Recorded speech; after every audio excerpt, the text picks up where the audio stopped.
If we could now turn our attention back to the video monitor for a presentation about our final 2025 inductee, Ichiro Suzuki.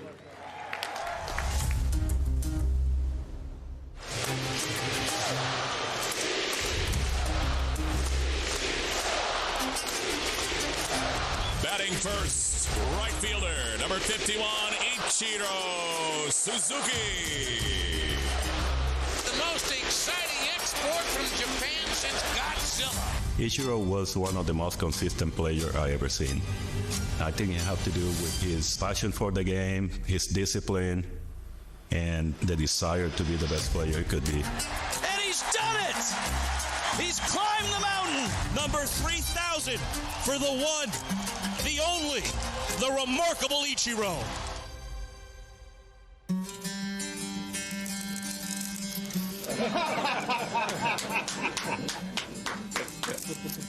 Before he came, I didn't know much about Ichiro.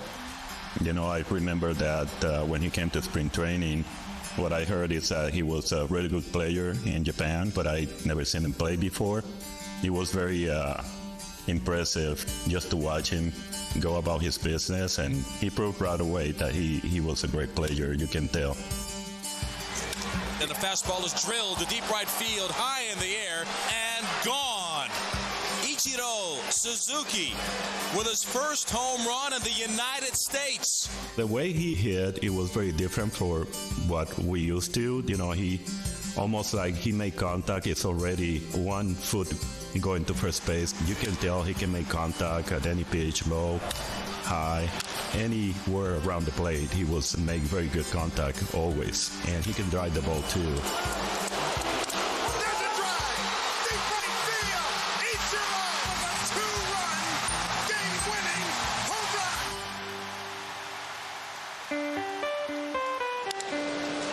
A little looper down the right field line, fair trouble. It's caught by Ichiro. It is caught by Ichiro. If he can get to it, get a glove on it, you're out. Yeah, he was an amazing fielder, always make incredible plays. Heading to third base is long. The throw to third base, and they've got him nailed at third base on a tremendous throw by Ichiro. I'm here to tell you that Ichiro threw something out of Star Wars down there. He had all the tools, 5-tool player, he can throw. He is dead meat. What a throw by Ichiro. Run.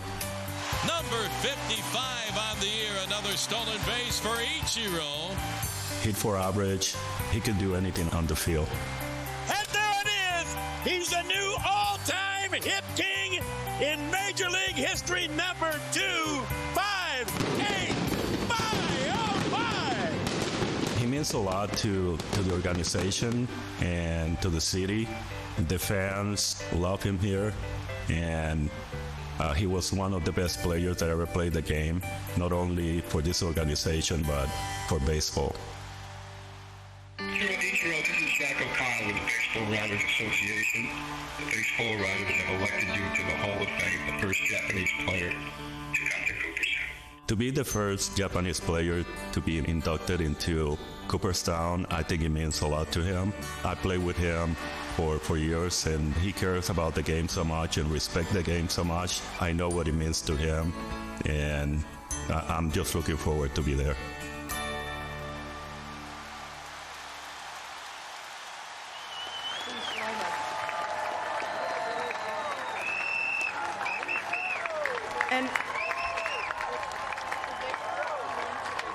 And as chairman of the National Baseball Hall of Fame, it is my honor, Ichiro, to welcome you into the Hall of Fame family and to ask Commissioner Manford to please read the inscription on your plaque.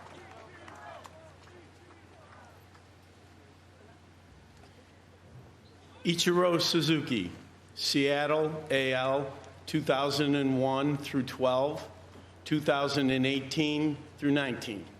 New York, AL, 2012 to 14, Miami, NL, 2015 to 17.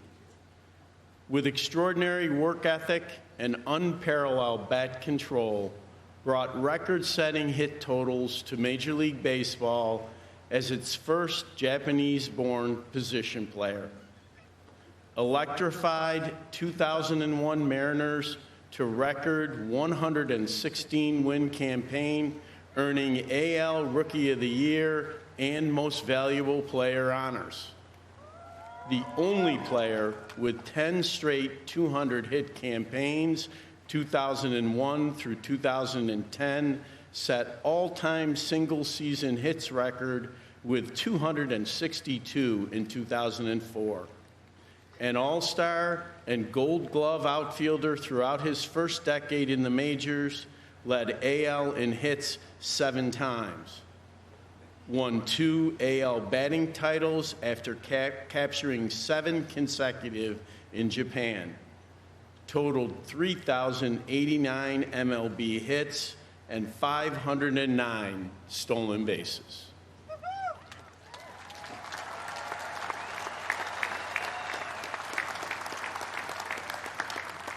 At this time, I would like to present you with your Hall of Fame ring.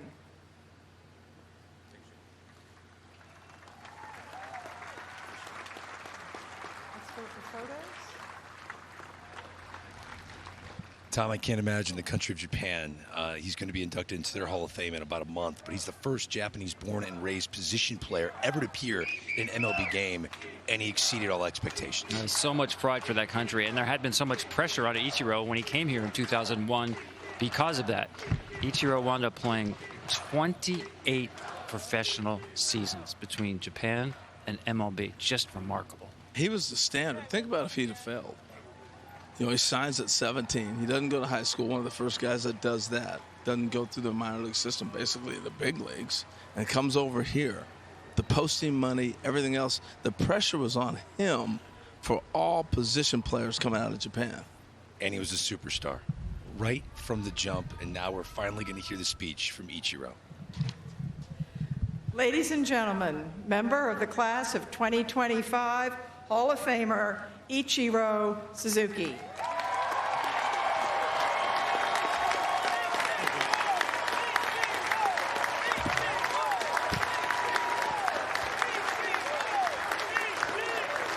Thank you.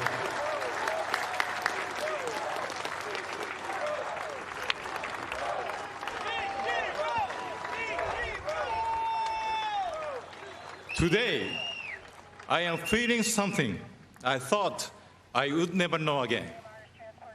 For the third time, I am a rookie.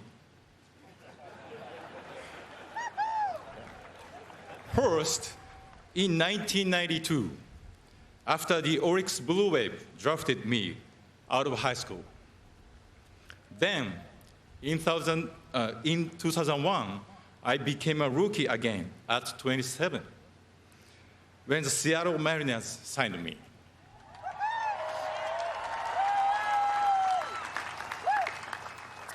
As I look over here now and see men like Rod Carew, George Brett, and Tony La Russa, I realize I'm a rookie again. Thank you for welcoming me so warmly into your great team.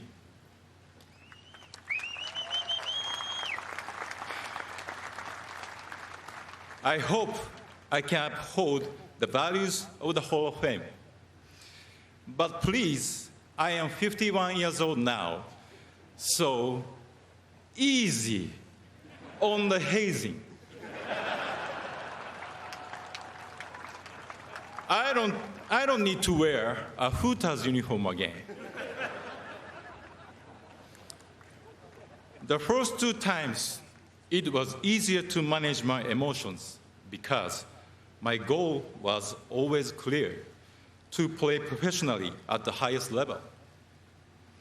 This time is so different because I could never imagine as a kid in Japan that my play would lead me to a sacred baseball land that I didn't even know was here. People often measure me by my records: 3,000 hits, 10 Gold Gloves, 10 seasons of 200 hits. Not bad, huh?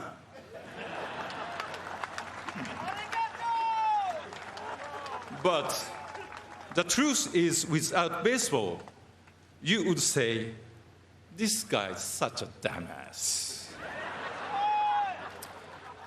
I have bad teammates, right? Bob Costas.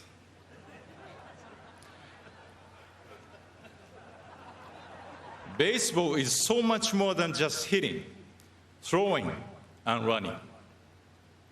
Baseball taught me to make value decisions about what is important. It helps shape my view of life and the world. As a kid, I thought I could play baseball forever. The older I got, I realized the only way to keep playing the game I love until 45 at the highest level was to dedicate myself to it completely. When fans use their precious time to come watch you play, you have a responsibility to perform for them. Whether we are winning by 10 or losing by 10, I felt my duty was to motivate it the same from opening day through game 162. I never started packing my equipment or taping boxes until after the season's final out. I felt it was my professional duty to give fans my complete attention each and every game.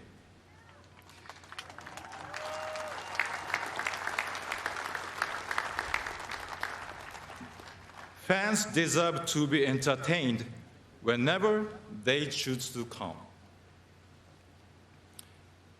Baseball taught me what it means to be a professional, and I believe that is the main reason I am here today. Not because my skills are better than others. 3,000 hits or 262 hits in one season are achievements recognized by the writers, well, all but one of you.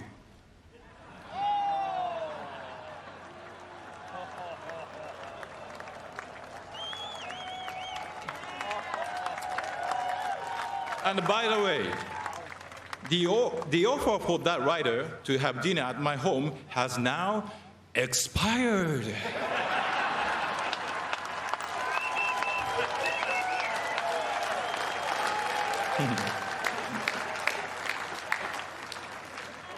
I could not have achieved the numbers the writers recognized me for without paying attention to the many small details every single day, consistently for all 19 seasons. I personally cared for my equipment each day because I never wanted to risk a fielding error due to a loose string on my glove or a slip on the base pass because I didn't clean my spikes. Beyond the regular season, I had a serious routine in the off-season too. When I showed up at the camp each spring, my arm was already in shape, waiting for Mariners broadcaster Rick Ritz to say, "Holy smoke, a laser beam strike from Ichiro!"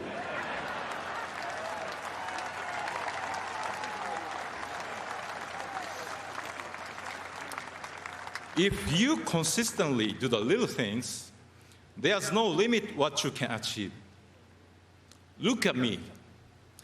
I'm 5'11" and 170 pounds. When I came to America, many people said I was too skinny to compete with bigger major leaguers. The first time I ran out on the field, I was in awe of the competition. But I knew if I stuck to my beliefs about preparation, I could overcome the doubts, even my own. I have been asked, what's the best thing you can do for your team? My answer is taking responsibility for yourself. Being responsible for yourself means answering to yourself. When you go home at night and wonder why you didn't get a hit or you didn't make a catch, the honest answer is not because a great pitcher beat you or a tough sun was in your eyes, it's because there was something you could have done better. By taking responsibility for yourself, you support your teammates and you don't cheat the fans.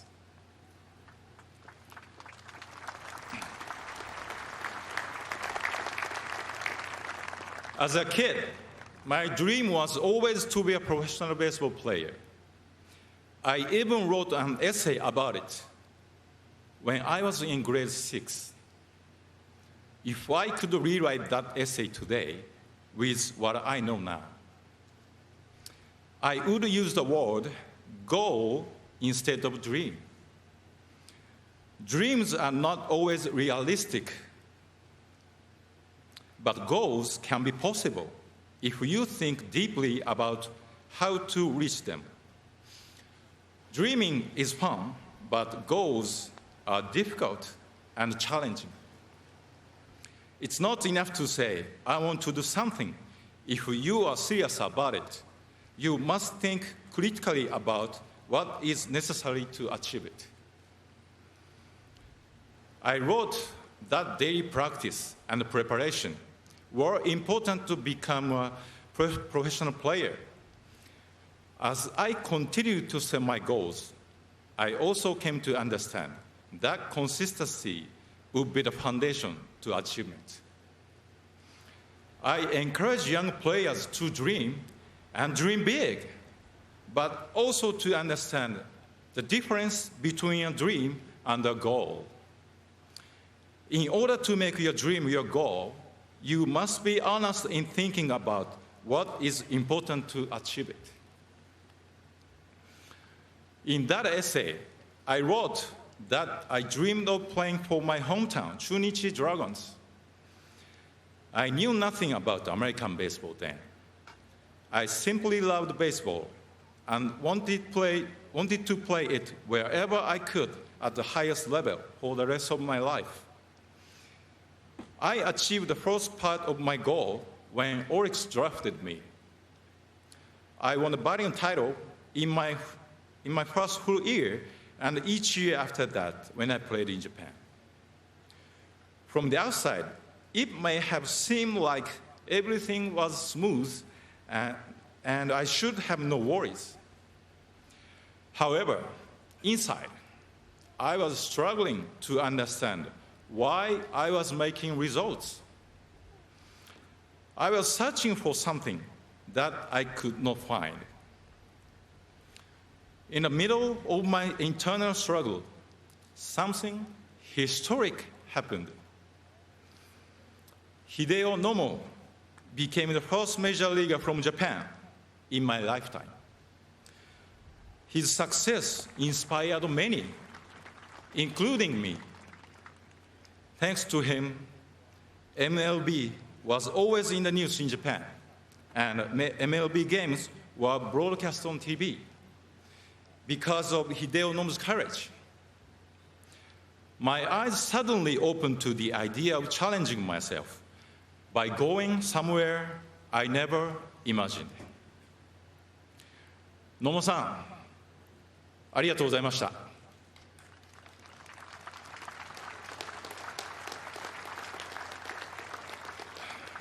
I am grateful to the Orioles Blue Wave for allowing me to challenge myself in MLB. I am also grateful to the Seattle Mariners for believing that I could become the first position player from Japan in American baseball.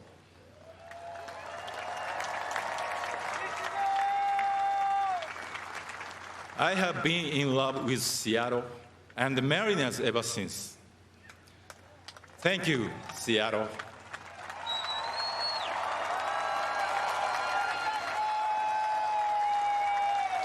I am thrilled that this great honor reunites me with the general manager who signed me, Pat Gillick.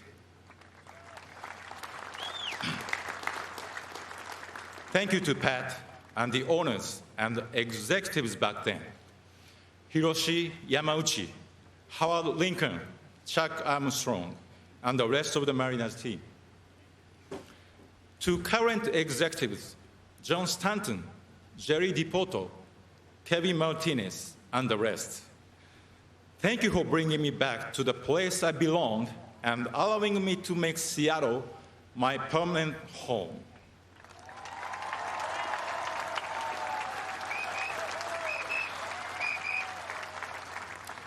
It's an honor to be on a new team with Edgar and Junior and Randy. Thank you guys for coming today.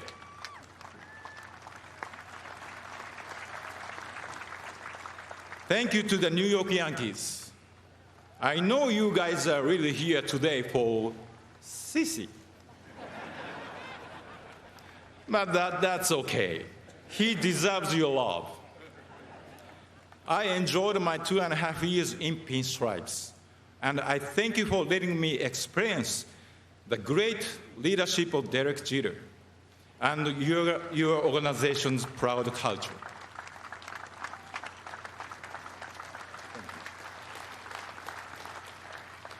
And to the Miami Marlins, I appreciate David Sampson and Mike Hill for coming today. Honestly, when you guys called to offer me a contract for 2015, I have never heard of your team.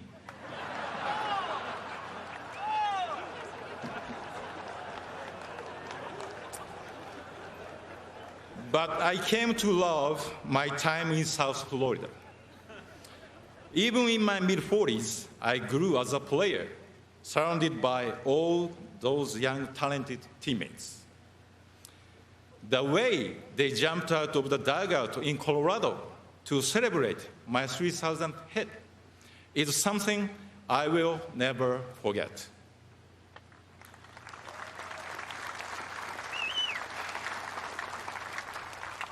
Their happiness to share that moment with me was so genuine and sincere. Thank you for giving me the chance to reach 3,000 hit as a Marlin and with those teammates. To my agents, whose importance to me has been more than just business.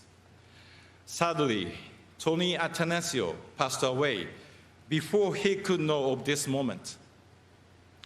I thank him for getting me to America and for teaching me to love wine.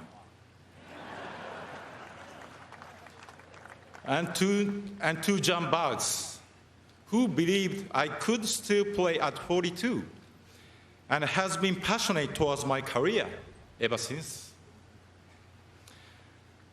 Thank you to my longtime interpreter, Alan Turner, and his family for supporting me wherever I decided to play.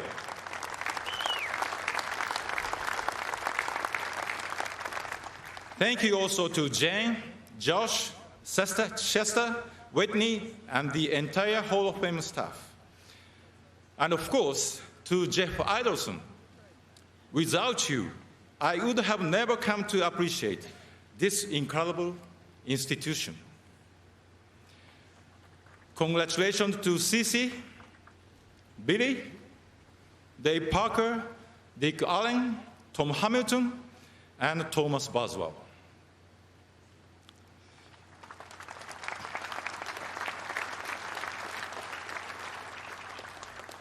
I think you can imagine there was much doubt when I decided to try becoming the first position player from Japan in MLB. But it was more than just doubt.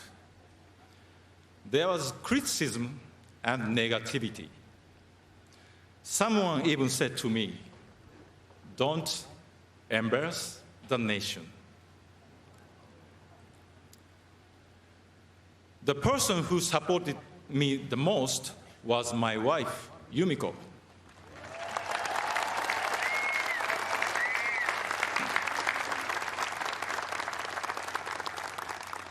It would only be natural if she had doubts too, but she never made me feel them.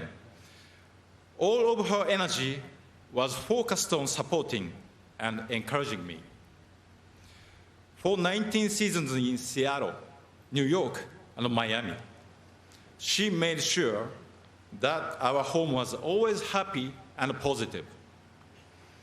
I tried to be consistent as a player, but she's the most consistent teammate I ever had.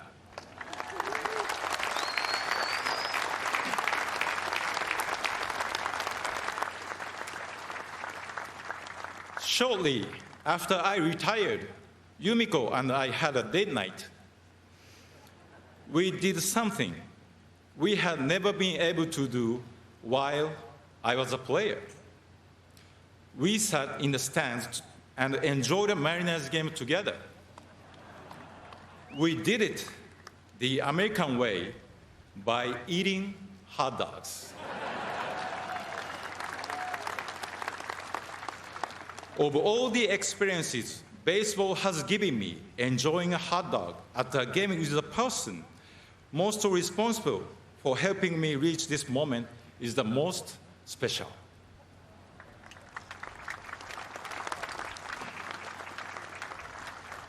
Going into America's Baseball Hall of Fame was never my goal. I didn't even know there was one until I visited Cooperstown for the first time in 2001. But being here today sure feels like a fantastic dream. Thank you.